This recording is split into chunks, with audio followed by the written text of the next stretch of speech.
Apa jadinya kalau Ducati pengen Akosta tapi nggak punya kursi? Dan Yamaha ternyata melakukan perubahan besar saat tes di Jerez dan yang juga dites di Misano kemarin. Dan kontrak pembalap yang semakin panas mengingat kursinya diinginkan banyak orang. Siapa dia dan bagaimana berita lengkapnya? Kita bahas.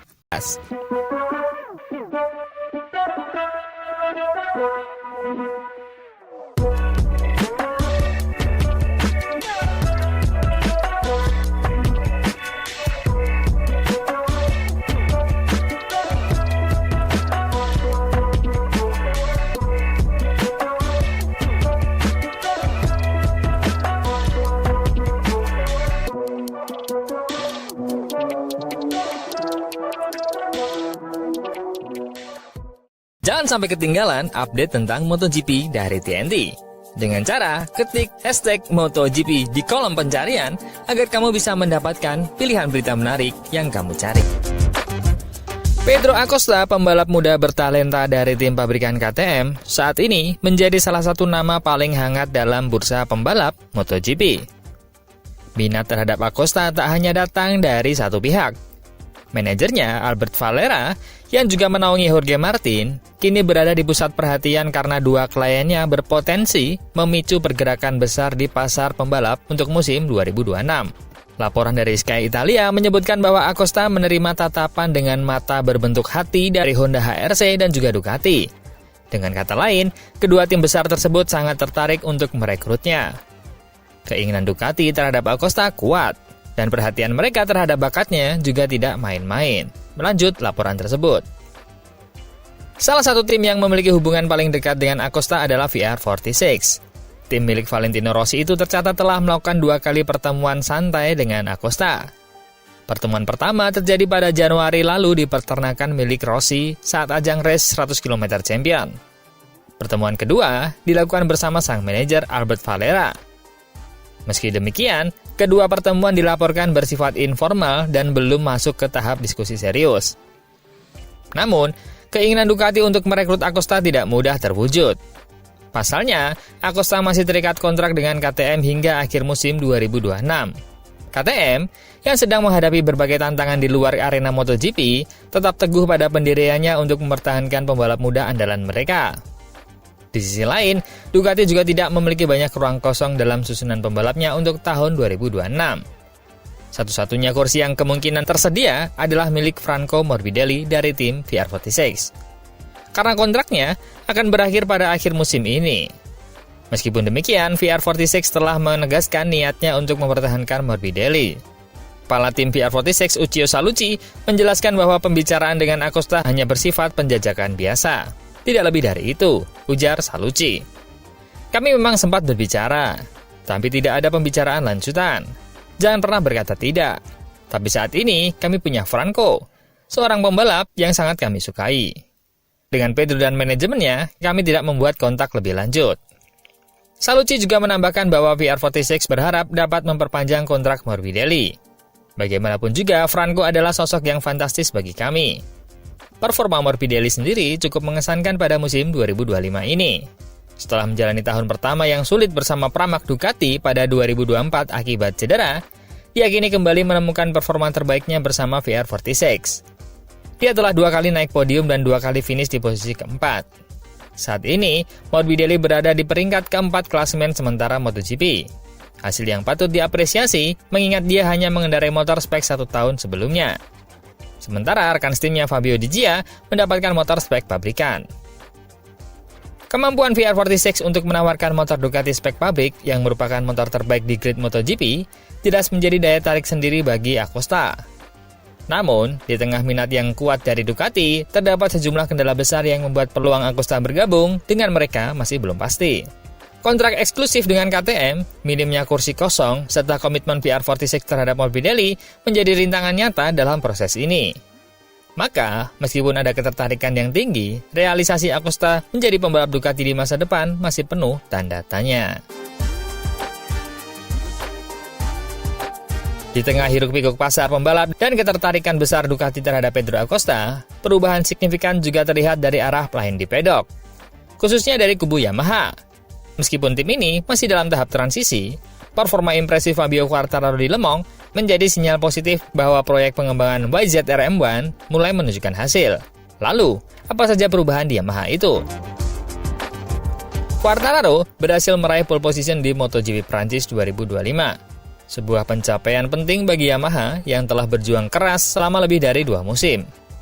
Dalam sprint race, dia finish di posisi keempat dan bahkan sempat memimpin jalannya balapan utama sebelum akhirnya terjatuh dalam kondisi lintasan basah.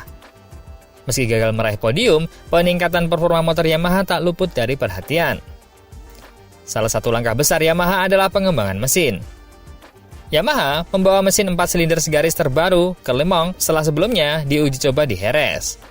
Semua pembalap Yamaha menggunakan mesin versi terbaru ini di Le Mans.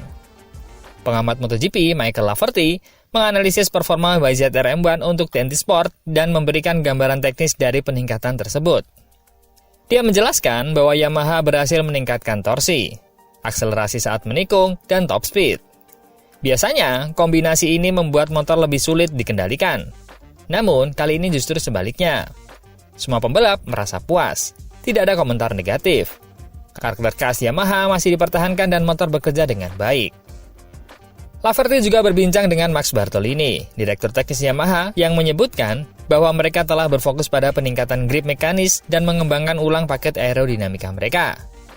Meski tampak mirip dengan versi 2024, setiap detail aerodinamika kini telah dioptimalkan, meskipun mereka masih memiliki keterbatasan karena lebar rangka mesin. Downforce perlu ditingkatkan, namun ini adalah proses evolusi yang berkelanjutan. Yamaha juga telah mengganti rangka beberapa kali sepanjang musim ini, dengan desain yang sangat tipis, maksimal hanya 10 mm di beberapa titik penting seperti area swing arm dan juga pivot, yang biasanya diperkuat untuk mencegah puntiran saat akselerasi. Pendekatan ini dimaksudkan untuk memberikan fleksibilitas ekstra agar motor bisa menikung dengan lebih efektif pada sudut kemiringan maksimum, terutama saat suspensi tidak bekerja optimal. Mereka pun memutuskan untuk kembali menggunakan aluminium, setelah mencoba berbagai versi swing arm berbahan karbon. Hasilnya, model lama yang berbahan aluminium justru memberikan nuansa dan performa yang lebih stabil. Salah satu perubahan teknis menarik lainnya adalah penghapusan hager belakang. Biasanya, hager digunakan untuk mengendalikan gerakan ban belakang saat perangkat penurun ride high device aktif. Sebagai gantinya, kini Yamaha menggunakan 5 sensor infrared untuk memantau suhu permukaan ban belakang, yang menjadi fokus utama karena performa ban Michelin tetap menjadi tantangan besar. Menurut Laverty, Yamaha masih mencari cara untuk mengoptimalkan penggunaan ban belakang. Dan meskipun belum menemukan solusi sempurna, tim ini terus bergerak maju. Bartolini mengakui, setiap perubahan yang mereka lakukan memang memberi peningkatan di satu sisi, tapi seringkali memunculkan tantangan baru di sisi lainnya. Oleh karena itu, pendekatannya benar-benar bertahap dan penuh kehati-hatian. Sementara itu, Quartararo juga memiliki preferensi ergonomi yang sangat personal, seperti penggunaan tank pod, yaitu bantalan tambahan pada tangki yang memungkinkan posisi duduknya sedikit lebih ke belakang saat pengereman. Dengan postur tubuh yang tinggi dan punggung datar, gaya berkendaranya secara alami memberikan beban lebih pada roda belakangnya, yang sangat membantu saat masuk dan keluar dari tikungan. Meski jalan masih panjang untuk Yamaha kembali ke barisan terdepan, namun langkah besar sudah diambil, dan sinyal kebangkitan perlahan mulai terlihat. Dengan pengembangan teknis yang terus berjalan, serta pembalap sekelas Quartararo yang tetap loyal dan kompetitif, pabrikan Jepang ini mulai menemukan arah menuju performa terbaik mereka. Setelah Yamaha, yang menunjukkan tanda-tanda kebangkitan melalui performa solid Fabio Quartararo, perhatian juga mengarah ke tim satelit mereka, Pramac Yamaha, dan tengah memasuki babak baru dalam sejarah tim. Di tengah proses adaptasi dari motor Ducati ke Yamaha, Jack Miller muncul sebagai sosok penting yang memberikan kontribusi besar pada fase transisi tersebut. Namun, seperti beberapa musim sebelumnya, Miller kembali berada di posisi sulit, berjuang untuk mendapatkan kontrak MotoGP berikutnya. Bedanya, kali ini situasinya jauh lebih positif. Jika pada tahun lalu dia kehilangan tempat di tim pabrikan KTM, kini performanya cukup menjanjikan bersama Pramac Yamaha. Pembalap Australia itu direkrut oleh Pramac untuk musim 2025 dengan kontrak 1 tahun. Meski durasinya pendek, kepercayaan itu dibayar dengan hasil nyata. Seperti yang terlihat saat Grand Prix di Circuit of the America, di mana dia finish di posisi ke-5, sebuah pengingat bahwa kemampuan Miller masih sangat relevan. Seiring meningkatnya daya saing Yamaha, ketertarikan pembalap lain terhadap motor M1 milik Miller pun ikut tumbuh. Namun, bos tim pramak Yamaha, Gino Borsoi, berusaha menjaga fokus tim agar tetap konsisten pada pembalap yang mereka miliki sekarang. Saya harap bursa pembalap menarik, ujar Borsoi kepada Motosprint. Tapi kami tidak punya minat membuka pasar. Kami sudah melakukan pekerjaan hebat dengan para pembalap kami saat ini. Borsoi juga menekankan bahwa Jack Miller dan Miguel Oliveira masih diprioritaskan untuk dipertahankan. Meski keduanya gagal finish di MotoGP Prancis akhir pekan lalu, penampilan mereka tetap meninggalkan kesan yang menjanjikan. Dalam kasus Miller, setelah lolos di posisi ke-8, dia memilih strategi ban basah. Pilihan yang terbukti tepat. Dia sempat berada di depan pemenang balapan Johan Zarco sebelum akhirnya terjatuh. Sebelum balapan di Le Mans, Borsoi telah menyampaikan harapan dan keyakinannya terhadap proyek baru ini. Butuh waktu sebelum kami melihat hasilnya. Tapi start kami di tahun 2025 cukup menjanjikan. Jack Miller menjalani beberapa balapan yang sangat menarik. Di Jerez memang ada masalah, tapi saya tegaskan dia tetap kompetitif di sana. Proyek ini berjalan ke arah yang benar.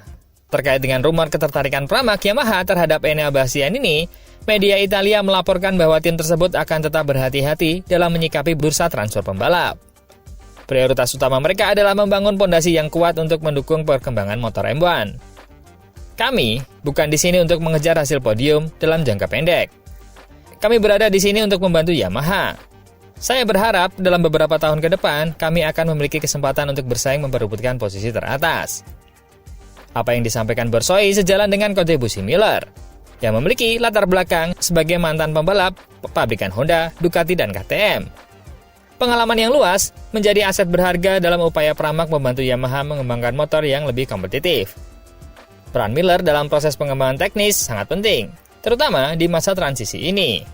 Bersama Miguel Oliveira, dia menjadi ujung tombak pramak Yamaha di lintasan. Meski demikian, Miller masih belum mengamankan kontrak untuk musim 2026, dan masa depannya tetap terbuka. Namun, satu hal yang pasti, kehadiran Miller di pramak Yamaha sejauh ini memberikan fondasi kuat bagi kebangkitan tim, dan sekaligus memberi harapan baru bagi Yamaha untuk bangkit secara menyeluruh di MotoGP.